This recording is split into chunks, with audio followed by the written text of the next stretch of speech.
People get their electricity bill and they usually scream. I just got my bill, and it's the year-end bill.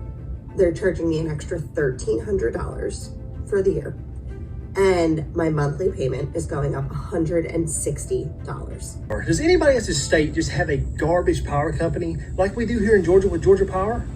I mean, there's absolutely no reason your power bill should be doubled from the winter to the summer if you use almost the exact same amount of electricity. Y'all's power rates in the summer are so crazy, and you set your kilowatt usage so low that nobody can avoid it. Is $900. Not 90. Like 90. No, my electric bill is $900. I know when I lived abroad, I was getting electricity bills that were close to $1,000. Okay, albeit I was in a third world country and the cost of electricity is expensive. But you're gonna be furious by the time I'm done with this video, because you'll realize that your cost is going up because of something just so sinister. Electricity isn't a luxury. It's the backbone of progress and productivity. In order to work in a modern environment, if you have no power, you have no fridge, you have no computer, no lights, no washing machines, everything is connected to electricity. It's a part of our livelihood. While your cost is climbing, they're building massive data centers. You guessed it, we are the ones footing the bill. And you might be surprised as to why. You might think it's because the AC is getting a workout. Yeah. No, not at all. So, and while industry leaders called for urgent investment in new generation, they avoided taking sides on fossil fuels versus renewables. We need more energy, more generation, and more generation, and we need more transmission independent of source. President Trump at an artificial intelligence summit in Pennsylvania said fossil fuels will power the AI age. We're unleashing all forms of energy, including natural gas, oil, and clean, beautiful coal. Critics say that strategy ignores the reality of what's cheapest and fastest to build. Google has announced a staggering $9 billion investment right here in the state, expanding its artificial intelligence and cloud infrastructure. Part of that investment includes a brand new data center campus in Stillwater, along with expansions at the company's massive facility in Pryor. Beyond the buildings, Google is pledging to boost Oklahoma's workforce by funding training programs, educational initiatives, and partnerships with local schools to prepare the next generation for AI-driven jobs. Meta is going all in on the next frontier, artificial superintelligence. They've been paying AI researchers hundreds of millions of dollars, and now they're announcing 2 massive data centers. The first site will be named Prometheus, launching next year. Hyperion will follow, located in Louisiana. These clusters will run millions of AI chips around the clock. Meta wants to build, train, and refine AI models on a scale that wasn't possible before. Realize that data centers are necessary in order to have, the AI, to have the gaming, to have all of these big structures that we use daily, even things like YouTube. You need these massive data centers. So I'm not saying that we can't, exist and not have the data centers. It's just that we are the ones fronting the bill. And that is a huge problem to me. Amazon, Meta, or XAI opens a data center near your house, they're tapping into your local electricity grid, which often means surcharges, extra plant costs. Community residents end up paying more through their utility bills to subsidize these mega power users. I mean, Mark Zuckerberg went on record saying he's building a big data center, and this is going to be in Louisiana, and he's excited about it. Of course he's going to be excited. It's a $10 billion data center. Just announced that we were building a 2 gigawatt plus data center in Louisiana that we're going to use to train future versions of Llama. We are in this for the long term, and we are committed to building the most advanced AI. With AI optimized tools, to build out his Llama AI, and he wants to be at the front line of AI. I mean, most of these companies, Amazon, Google, Microsoft, they're all fighting for this little space in AI so that they can be ahead of the curve and be able to charge you in the future when you need all of these robots to operate the things that we use in our daily lives. I mean, these are not just regular size data centers. These are airport size facilities that promises, just guess what, how much?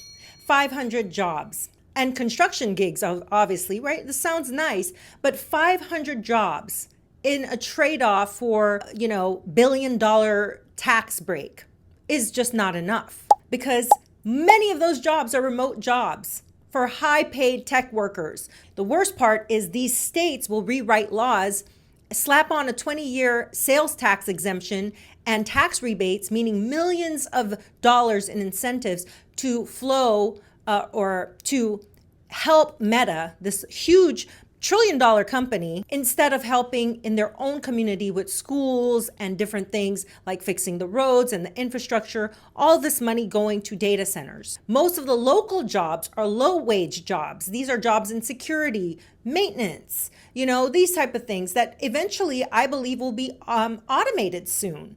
One Reddit commenter said, he put it best, tax breaks for these facilities for 20 years plus the electricity rate hikes likely makes this a net negative project for taxpayers. Elon Musk data center, XAI in Memphis.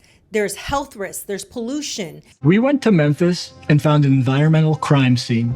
Musk's data center burning enough methane to power a small city with no permits and no pollution controls. I have not seen anything like this. We believe they've already violated the Clean Air Act. Methane being released from these facilities. This is a colossal thing for XAI. He's trying to move ahead with his AI, the world's largest supercomputer, on the cheap by using 35 unpermitted methane gas turbines. They pump out nitrogen oxides and formaldehyde, which spike respiratory issues. And residents in that area say that asthma attacks have soared. One woman described nearly choking on the air, a 79% rise in peak nitrogen oxide levels near the site. Nitrogen dioxide also contributes to smog and formation of ground level ozone and fine particulate matter, which are major pollutants to the air. These are the same people that push this climate change agenda on us and says we need to sip through, paper straws and use less everything, right? Invest in solar and EV cars.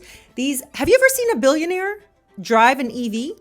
What are they driving? Demand for power is growing at a pace I have not seen in my 45-year energy career. This was reinforced just last week with PJM capacity prices clearing above the $325 per megawatt day price cap, as we continue to see the need for capacity and energy materially rise.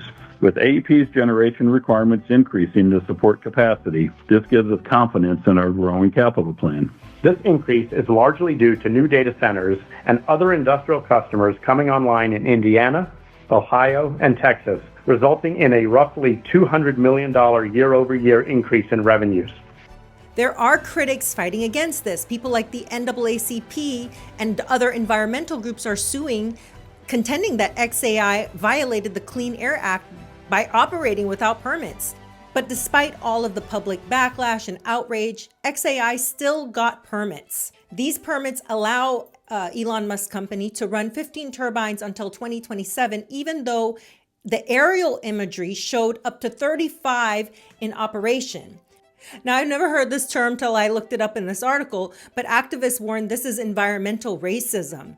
The turbines are in Boxtown, a predominantly Black neighborhood already burdened by pollution. Now, is this true? Yeah, because you're not going to see any of these data centers in any affluent neighborhoods. A lot of these people are fighting. The city council voted against Amazon's Project Blue.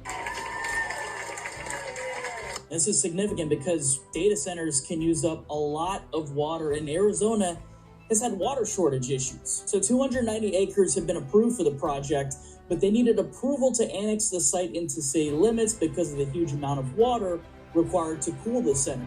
Guess what, though? This doesn't mean that Amazon and these companies are just going to lay down the sword and give up. They're just going to go to the next town over and the next town over until one of these towns concede. Data center, it's like a gigawatt. How hard can that be to find? It's really hard to find a gigawatt of power available in short term.